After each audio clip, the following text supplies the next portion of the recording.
Friends, मैं मेघा पाठक स्वागत करती हूँ आपका अपने YouTube channel study with Megha Pathak पर। देखिए, ये जो मैं लेकर के आई हूँ वीडियो, ये पार्ट नंबर 2 है। मैंने आपको अधिगम पठार, अधिगम स्थानांतरण, अधिगम वक्र और अधिगम अंतरण से रिलेटेड जो क्वेश्चंस हैं, जितने भी क्वेश्चन फ्रेम होते हैं, जितने भी क्वेश्चंस बनने की संभावना होती है, वो सारे क्वेश्चंस मैं आपके लिए लेकर के आई हूँ और इसका पार्ट नंबर 1 मैंने अपलोड कर दिया है। हम यहाँ पर रेगुलर स्टडी करते हैं और मेनली ये जो चैनल है रीट, सीटेट, एचटेट और जितने भी जो कि स्टेट लेवल के टेट के एग्ज़ाम है, टीचिंग एलिजिबिलिटी टेस्ट, उनके कैंडिडेट्स को बहुत ही सपोर्ट करेगा। तो प्लीज़ आप मेरे चैनल को सब्सक्राइब करें, वीडियो को लाइक करें, दोस्तों के साथ ज़्यादा से ज़्यादा शेयर करें, जो लोग प्रिपरेशन कर रहे हैं उन तक पहुँचाएँ।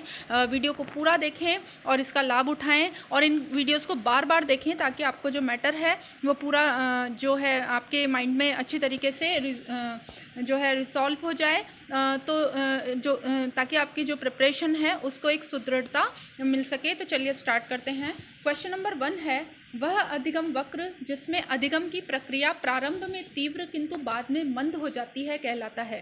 तो देखिए, एक बालक है जो जब अधिगम कर रहा है तो उसकी जो गति है प्रारंभ में तो बहुत तीव्र है किंतु बाद में मंद हो जाती है, यानी कि सकारात्मकता से वो नकारात्मकता की तरफ बढ़ता है। तो जो अधिगम वक्र है उसका प्रकार कौन सा हो जाएगा? तो देखिए, उसका प्रकार जो हो जाएगा वो हो जाएगा बी, नकारात्मक, यानी कि नतोदर वक्र। क्वेश्चन नंबर 2 है, वह अधिगम वक्र जिसमें अधिगम की गति कभी तीव्र कभी मंद होती है कहलाता है। ए सकारात्मक, बी नकारात्मक, सी सरल रेखीय या डी मिश्रित। तो देखिए, मिश्रित जो है यानी कि सीढ़ीदार, आपको पता है कि जो इसकी जो शेप बनेगी वो कैसी बनेगी, कभी ऊपर जा रहा है कभी नीचे जा रहा है, यानी कि कभी तो गति मंद है कभी तीव्र है फिर मंद हो गई। तो इस तरीके की जो शेप है वो बनेगी मिश्रित, यानी कि सीढ़ीदार या एस आकृति का जो अधिगम वक्र है उसमें बनेगी। तो जो आंसर हो जाएगा वो हो जाएगा डी, मिश्रित, सीढ़ीदार या एस वक्र। क्वेश्चन नंबर 3 है, अधिगम अंतरण के मुख्यतः कितने रूप होते हैं? देखिए, ये मुख्यतः रूप पूछ रहा है।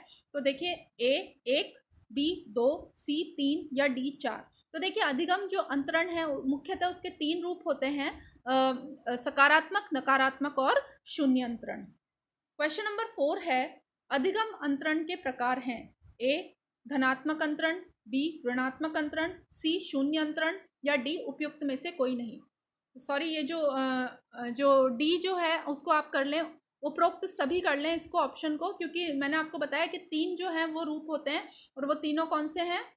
वो तीनों जो रूप हैं वो हैं धनात्मक, ऋणात्मक और शून्य। तो जो डी ऑप्शन है इसको आप उपरोक्त सभी कर लें, है ना। ये मिस्टेक से मैंने लिख दिया है, उपरोक्त सभी कर लें इसको, तो आंसर इसका डी हो जाएगा। क्वेश्चन नंबर 5 है, थार्नडाइक के अनुसार अंतरण के कितने प्रकार हैं? अब देखिए, स्पेशली अगर थार्नडाइक की बात करें तो उसने अधिगम अंतरण के जो हैं वो 5 प्रकार बताए हैं।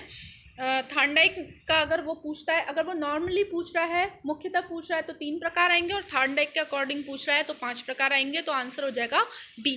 क्वेश्चन नंबर 6 है, विद्यालय स्तर के गणित का दैनिक हिसाब किताब में प्रयोग करना किस प्रकार का अंतरण का उदाहरण है? देखिए, इस तरीके के ही क्वेश्चंस आपसे पूछे जाएंगे, एग्जाम्पल डाला जाएगा और आपको ये पता होना चाहिए कि ये जो एग्जाम्पल है ये किस तरह के प्रकार में फिट होता है। तो देखिए, ये पूछ रहा है कि विद्यालय स्तर पर जो गणित का हिसाब किताब बताया जाता है उसका दैनिक जीवन में यदि कोई बालक उपयोग करने लग जाता है तो ये उसका किस प्रकार का अंतरण है।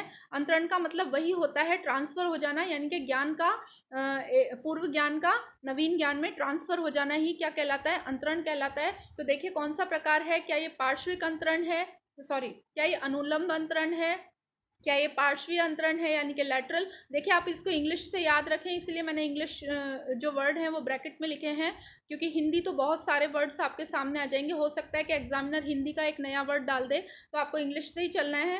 तो देखिए, क्या वो सिक्वेंशियल है यानी कि अनुक्रमिक है या इनमें से कोई नहीं है? तो देखिए, इसका जो आंसर है वो हो जाएगा बी, लैटरल। लैटरल यानी कि पार्श्वीय। देखिए, जो समान स्तर पर जब एक ज्ञान का जो पूर्व ज्ञान का जो अंतरण होता है, यदि वो समान स्तर पर ही होता है, जैसे कि हिसाब किताब लगाना सीखा उसने, बालक ने 2 + 2 = 4 स्कूल में सीखा उसने, और घर पर पापा ने उसको पैसे दिए और बोला कि बेटा ये 2 और 2 जो है 2 सिक्के दिए 2 के, और बोला कि ये कितने हुए, तो बेटे ने 4 बता दिया। तो ये समान स्तर पर ही इसका उपयोग करा है उसने। तो जो आंसर हो जाएगा वो हो जाएगा बी, पार्श्वीय यानी कि लैटरल। क्वेश्चन नंबर 7 है, जब आप ऐसी चीज़ सीखते हैं जिसका अंतरण उसी विषय या उसके बाहर के विषय के उच्च स्तर पर होता है, तो ये कौन से अंतरण का प्रकार है? तो देखिए इसमें क्या हो रहा है कि जो हमने छोटी चीज़ सीखी है, कोई छोटी कैलकुलेशन सीखी है और उसमें ही क्या है ऊपर के बड़ी कैलकुलेशन करने में यदि वो छोटी कैलकुलेशन सहयोग कर रही है, यानी कि उसी विषय में बड़े स्तर पर उसका उपयोग हम कर पा रहे हैं, तो जो इस प्रकार का जो अंतरण है वो किस तरह के अंतरण में आएगा? समस्तर अंतरण, अनुलंब अंतरण, इसके और मैंने लिखे ही नहीं है देखिए मैं थोड़ा सा बिजी रहती हूँ तो उस वजह से मैंने ये जो प्रकार हैं वो थोड़े लिखने में चूक गई हूँ मैं, लेकिन इसका जो आंसर है वो अनुलंब अंतरण ही है, यानी कि वर्टिकल जो है इसका बी जो है वो आंसर हो जाएगा।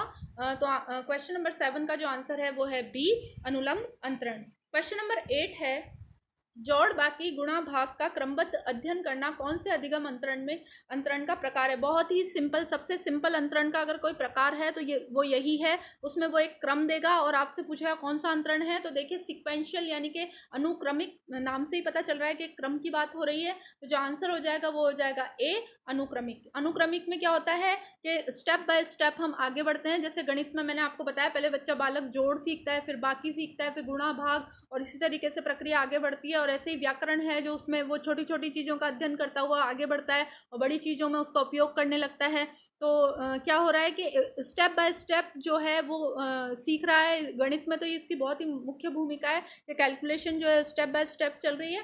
तो जहाँ पर भी इस तरीके का क्रमबद्ध अध्ययन की अगर बात की जाए तो वो अनुक्रमिक अध्ययन के अनुक्रमिक अंतरण के अंतर्गत ही आएगा। तो आंसर हो जाएगा ए।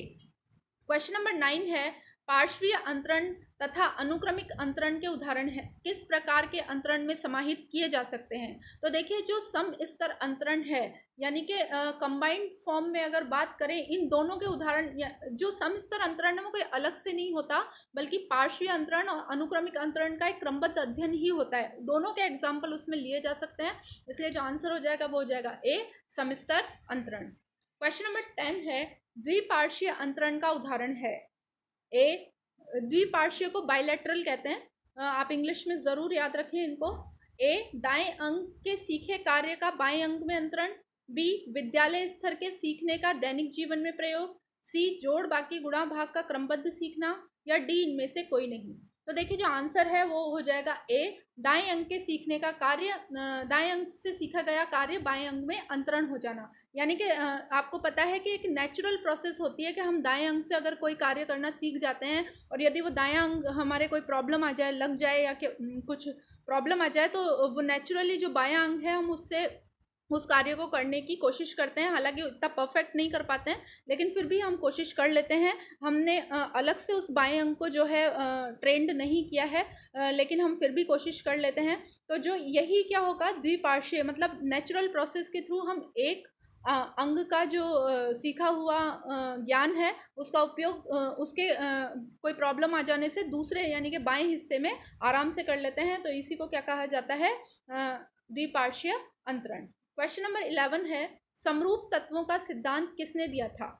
ए, थॉर्नडाइक, बी, वुडवर्थ, सी, ए और बी दोनों, या इनमें से कोई नहीं। तो देखिए समरूप तत्वों का जो सिद्धांत है थॉर्नडाइक और वुडवर्थ दोनों की देन है, तो आंसर हो जाएगा सी, ए और बी दोनों। क्वेश्चन नंबर 12 है, सामान्यीकरण का सिद्धांत किसने दिया? ए, जुड, बी, थॉर्नडाइक, सी, वुडवर्थ, या डी, इनमें से कोई नहीं। देखिए इसका जो आंसर है वो है ए, जुड। सामान्यीकरण का जो सिद्धांत है वो जुड ने दिया था। क्वेश्चन नंबर 13 है, पक्षांतर सिद्धांत किसने दिया था? ए, व्यवहारवादी, बी, गेस्टाल्टवादी, सी, मनोविश्लेषणवादी, या डी, इनमें से कोई नहीं। तो देखिए इसमें जो आंसर आ जाएगा वो हो जाएगा बी, गेस्टाल्टवादी। इसी के साथ जो है हमारा आज अधिगम जो टॉपिक है वो पूरी तरीके से कंप्लीट होता है। ये जो है टेस्ट पेपर जो था वो 15 नंबर का टेस्ट पेपर था। आप जो है इनको जो लोग प्रिपरेशन कर चुके हैं, क्योंकि काफ़ी सारे कैंडिडेट्स ऐसे हैं जो प्रिपरेशन कर चुके हैं, तो वो मेरे चैनल पर अपनी प्रैक्टिस कर सकते हैं, इवेल्युएट कर सकते हैं खुद को कि वो उन्होंने कितना जो है उनको नॉलेज हो गई है और अपनी तैयारी को मजबूत कर सकते हैं। तो प्लीज़ आप रेगुलर फॉर्म में मेरे साथ जुड़े रहें। मैं डेली वीडियोज़ अपलोड करती हूँ हूँ। डेली आपको स्टडी मटेरियल जो है वो प्रोवाइड करवाया जाता है। केवल इंग्लिश जो है सब्जेक्ट वो मैं उसको हिंदी जब फिनिश हो जाएगा हमारा उसके बाद लूँगी। उसका रीज़न ये है कि इंग्लिश जो है वो बहुत ही कम कैंडिडेट्स के पास होती है, जबकि जो हिंदी है, हिंदी फर्स्ट लैंग्वेज में जनरली सभी लोग लिए हुए होते हैं फर्स्ट लैंग्वेज हिंदी। इसीलिए मैं आपको जो हिंदी है वो कंप्लीट करवा रही हूँ। तो प्लीज़ मेरे चैनल के साथ आप जुड़े रहें। तब तक के लिए धन्यवाद।